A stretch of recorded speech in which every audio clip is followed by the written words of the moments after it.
It is undoubtedly one of the big stars of the Auto Expo 2020. Yes, this car has been called the A0 SUV leading up to this moment, but now we know it's going to be christened the Taigun, the little brother to the Tiguan, if you will. So much anticipation around this because it's not just a new model, it also represents a second coming for Volkswagen into the Indian market. It tries to hit the sweet spot in that market by offering a product that it believes consumers really want, and that is a compact SUV. Let's get closer to it.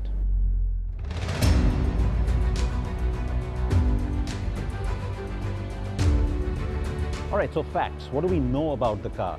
Before it even came in, we knew that it's going to be based on Volkswagen's MQB A0 platform, which is, well, the smallest MQB that they've got.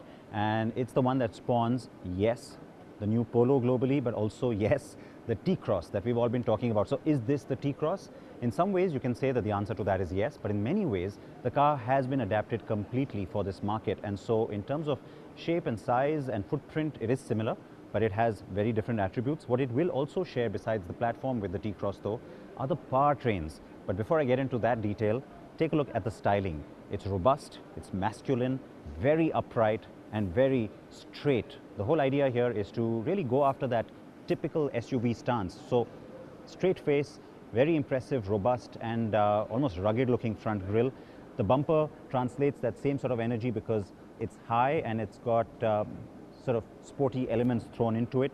Now, the car right now that you're seeing is of course not necessarily a production model, but it's very close to it. So some of the embellishments that you see in that front grille, that you see in the bumper, and yes, even this color, it's all likely to make it to production. Sparkling gold, by the way, is what that color is called, and it is eye-catching, isn't it?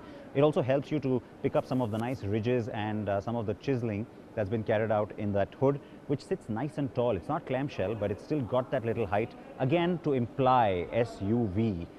Same silhouette carries on, and again, nice use of metal work along the side. It gives the car a lot of energy, kind of travels back here into the tailgate. So I'll get to the tailgate in a second.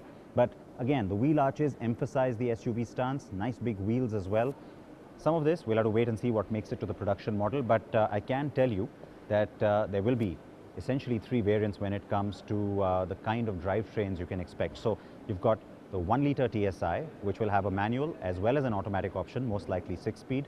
And then you've got the 1.5 TSI. Yes, that's going to be the big, powerful, range-topping variant, if you will. And that's going to be the one that probably you and I will want to drive, because it'll also have the 7-speed DSG as standard, so dual clutch gearbox.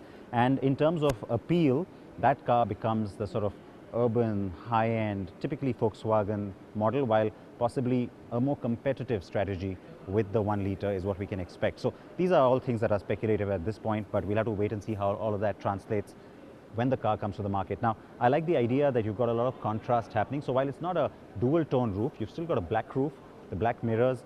These kind of things, again, emphasize that sportiness and also a little bit of the youthful styling, which continues onto the inside.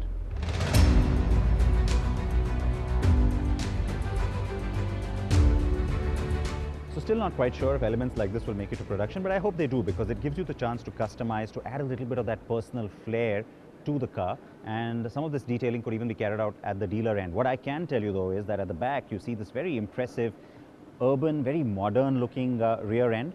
It gives you not just a sizable boot, but also this nice continuous running LED, which will be standard. So that's something that I can tell you that a lot of Indian buyers are going to like.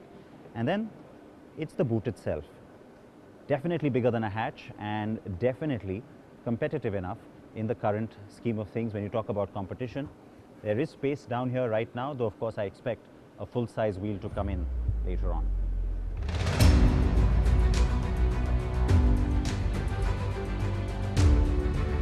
It is a show car, so you've got really nice seats, but I hope this two-tone with a little bit of that color detail makes it to production. Same goes for the color on the dash. I mean, it complements obviously the sparkling gold on the outside.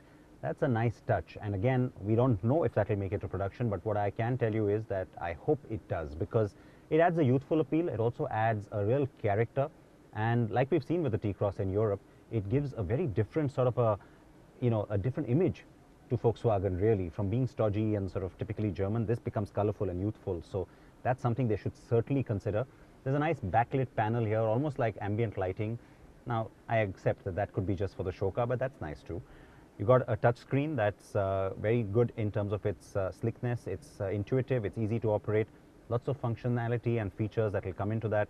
Of course, we'll wait for those details. It's also a nice virtual cluster here, and it's been beautifully finished because it's easy to sort of read and see, and some of the elements and the graphics are again sharp. For this segment, it becomes, I think, crucial because it sort of takes things a little bit higher. Same goes true for the steering wheel with the controls, climate control system, an inlit gear stick here, which is a nice touch, and of course a start-stop button. But many of you, of course, will also want to know how things are in the back. Let's go there.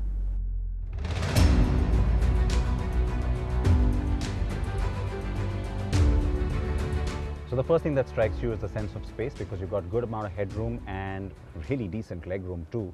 And that's kind of similar again to the T-Cross in a good way, because I remember feeling that. I just drove the car recently, and the similarities there, I hope, don't just end with this, because sitting at the back, you also want great ride quality.